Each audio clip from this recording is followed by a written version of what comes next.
Hi, you guys.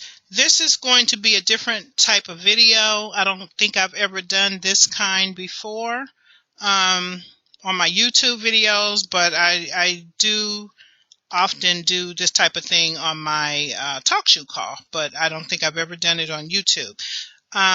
What I'm doing here is I'm going to read an email that someone sent to me, and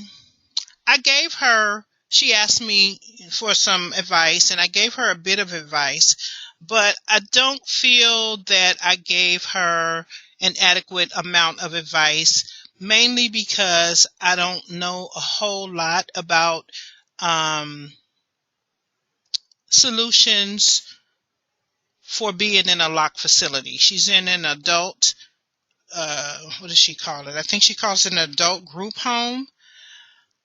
And she just kind of is feeling like she's really being targeted really hard in this locked facility, and she needs some sort of advice on how to survive this. And as I said, I did share some things with her, but I had this thought that I would like to read her email and just open it up to the YouTube targeted family to see if you guys may have further advice for her or suggestions, or perhaps someone has been in this situation or may have some insight into what she can do, who she can talk to report certain things. And we know how it goes with the reporting thing with TIs, but just some things to try to make her life a little bit easier. From my going back and forth with her in email, it seems like she's going to be there for a while, although for those of you who pray, let's pray that she's not there for a while. But according to her, that's the way things are looking. And so when you find yourself in these bad situations, we have to learn how to make the best of a bad situation, which is really hard and can be very difficult, especially when you're being targeted. And for her, she feels like she's being targeted by just about everyone in this facility. So I asked her if it was okay for me to just open this up to the YouTube family to see if you guys can give her any kind of suggestions or advice. And if you have anything that you'd like to share with her, then please type it in the comment section of this video. She's going to check here. And she's hoping to get some feedback. She's really hoping for feedback because she's in a really bad space right now. Okay, so keep her in your prayers. I'm going to read this email to you guys. I have certain parts of the email highlighted, so if it sounds like I'm taking long pauses or I'm reading bumpy, that's because I don't want to give away her identity. I don't want to share any names that she mentioned. Or the name of the facility. I just don't want to share too much. Okay, and she and we already went back and forth about this, so she is well aware that I am sharing this. I'm not going to share her name or anything like that. So I'm going to be jumping around this email, and hopefully you guys can help, because the Bible tells us to be helpers to one another. So it just came to me to do this way. I've done this on my talk show call before, but never on YouTube. So here it goes. Okay, so she says, "Hi Renata, please do a video on gang stalking of vulnerable adults in group homes, etc." Okay, now you guys may know what an adult group home is. I'm not positive. I'm thinking, when I think of an adult group home, I think of like a halfway house or some sort of, I know it's a lock facility. I do know that, but I don't know if it's psychiatric or I'm not sure. Okay. Or halfway house. I'm not sure. Okay, but you guys may know. Okay, and that's why I wanted to open this up for people who may know more about this subject than I do. Okay, so she says that she feels vulnerable in this adult group home. She says, "They have lied and bullied me so much. I have been abused on such disgusting levels." Let's see, skipping around. She says, you can't report this to anyone. She says that these people are two-faced, disgusting Christians, which that's very unfortunate. I do want her to know that these type of people do not represent all Christians. This is a small portion of people who call themselves Christians. A lot of people are posing as Christians, but they're really Satanists. They're really Satanists. And things like this tend to turn people away from the Christian religion because they think that everybody is like that, but they're not.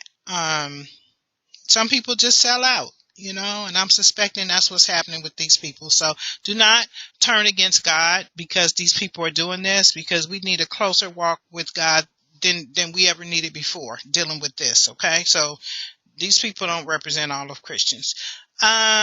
She says things are getting more intense and worse. Most people at this facility are involved in my stalking and torture. And she says most people in this small town are involved. And she says, sadly, I just found out my parents and siblings are involved too. Isn't that the saddest thing, to discover that your family is involved? The ones you think is going to be there for you during difficult times like this, they appear to be involved. She says, I think my parents may have been threatened into silence. My dad started wearing red. Okay, so back to the video I made the other day.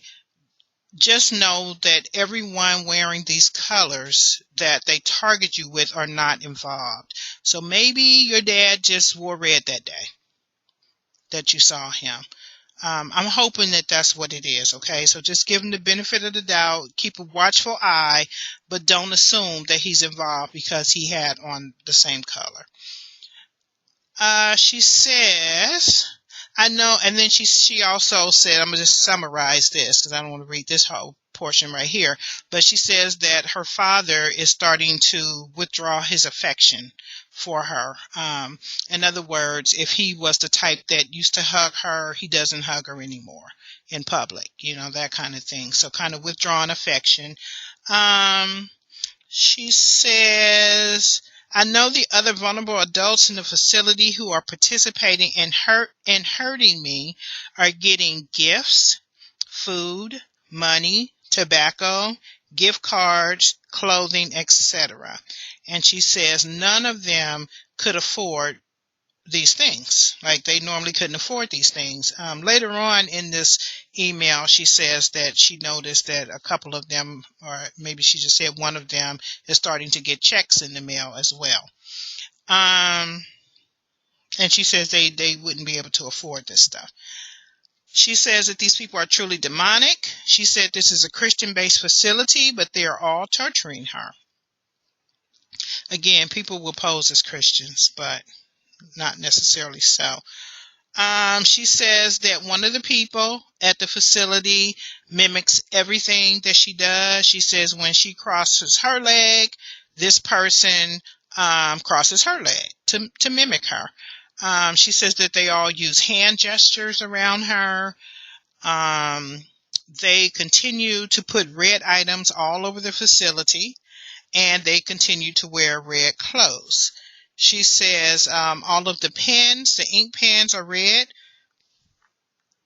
She says the other colors that she has seen a lot is black and blue. And she's asking that if we know what these colors mean. For me, as I said in the video I made the other day, these colors can mean whatever you want them to mean. Okay? If you want red to mean love, then that's the way you picture red in your mind. If you want blue, when I think of blue, I think of water because I love water. So you can associate these things however you want to associate them. Remember, the people behind this whole thing, these people are occultists and they're Satanists. So however they identify these colors is not the way we should be identifying them, because we don't practice their satanic religion. So it's not going to mean the same thing to us because we're not Satanists. So if red means danger and it means death and it means whatever it means to them, that's their religion. That's what it means to them. But we're not occultists and we're not Satanists, so why do we care what it means to them? Okay, so you need to associate these colors however you want to associate them. There was something else she said. Oh, she had mentioned with the red ink pen that someone gave her a greeting card, like a greeting card, and it was on the inside, whatever they wrote, it was written in red. So they're doing this whole red thing with her. I think that's what she said about the greeting card. Anyway, it's somewhere in this email. Let's see. I'm just looking around because I don't want to read too much. She says today another tactic the staff was doing is they're clicking ink pens. And she says that she tells herself that that can't hurt her. Very good. Very good. That's what you have to do. Give yourself some positive talk. She says they come up to me and obsessively click their pens over and over and over again. And she says that one day she had a reaction to that. She got triggered by it, basically. And she got upset. And I don't really want to go into what happened, but she got triggered. She got triggered by it. And she says that the people in the facility, they're lying on her. They're saying that she's suicidal and she wants to kill herself. And as a result of them spreading these lies, telling the authorities that she's suicidal and all of this, that they want to force medicate her against her will. And she feels that they're recording her. Recording, I guess, I don't know, video or audio or maybe both, I'm not sure. And she says they're hacking into her computer, and again they're doing these hand gestures and hand signals, and the people in the local store are saying her name when she comes in there, and they don't even know her. And so she's being gaslighted, she's being assaulted, she's being heavily stalked. She's being lied on, all the stuff that comes along with this targeting and this stalking and harassment. So that's pretty much all I want to share of her emails. And she says, thank you for your help. Your channel really helps me. And I feel really, really, really bad for her. I know that she'll be reading the comments on this video, and I'm sure that she'll appreciate any help that you guys can give. If you guys know any strategies for surviving this, I have definitely heard stories of people in locked facilities like foster care for the children. Some of them, if they're targeted, they get tortured in there. Jail. Targets who end up going to jail, some of them end up getting stalked really bad in jail and tortured and beaten up and all kinds of stuff in jail. I've talked to people who were in women's shelters, battered women's shelters, and they dealt with the stalking in there. I have talked to people who were in homeless facilities. One was in a homeless facility with her child, and she was tortured in there.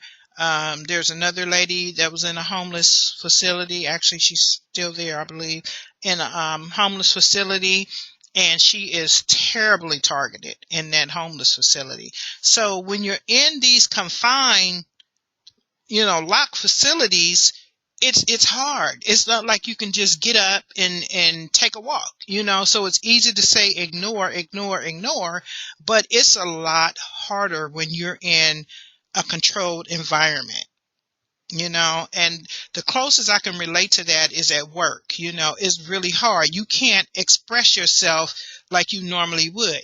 You are even reserved with defending yourself because you know that you have all these people against you. So As I said, I gave her the best advice that I could give her. We've been going back and forth in email, and I'm opening it up to you guys because I really feel bad for her. It sounds like she's going to be there for a while. Based on her emails, she, like so many other targets who find themselves in these situations, does not deserve to be there.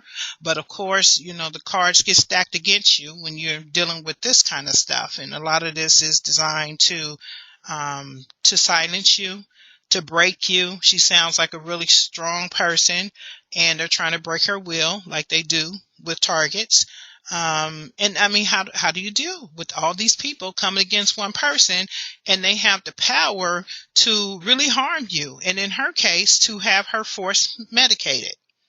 I do know of a couple of people who were in mental facilities, and again, I don't know if she's in a mental facility. She called it an adult, what did she call it? Let's see. Group home, an adult group home. So I don't know if this has anything to do with mental or criminal or I don't know what, but I know that she's targeted and she doesn't deserve to be there. I do know of a couple of situations where people were being targeted, and they were pretty much kidnapped and put in mental facilities and force medicated. And I know a couple situations where they refused the medication. They would not take the medication. And because they wouldn't take the medication willingly, they were pretty much punished for it, and had to stay much longer than they would have if they would have just given in and taken it. But they wanted to stand their ground and not take the medication. Um, and it's really bad because this happens to targets all the time. The judges seem to go along with it. The attorneys seem to go along with it. The staff seem to go along with it. And it's just sad. So we have to pray for that one person who will stand up for what's right and help this lady to get out of this place, because this is just it's a sad situation. So I won't go on. I just wanted to get her situation out here. And hopefully you guys can give her some good feedback because she will be reading. Okay. Thanks, you guys. And God bless. And make sure when you pray for people like this, because although all of our situations are bad, they could be worse. We could be in situations like this. Okay. So thanks for listening, you guys. And please leave your comments for the lady below. Thanks.